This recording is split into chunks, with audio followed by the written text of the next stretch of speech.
Hello guys and welcome back to today's video. In today's video, we will be showing you how to find contacts on Facebook Messenger.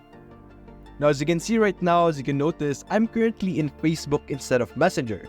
But you're going to have to do this process in Facebook because both of them are connected either way.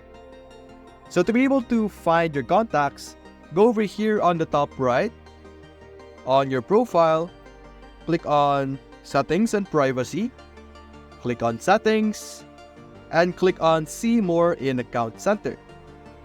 In this section, you will be able to see your information and permissions.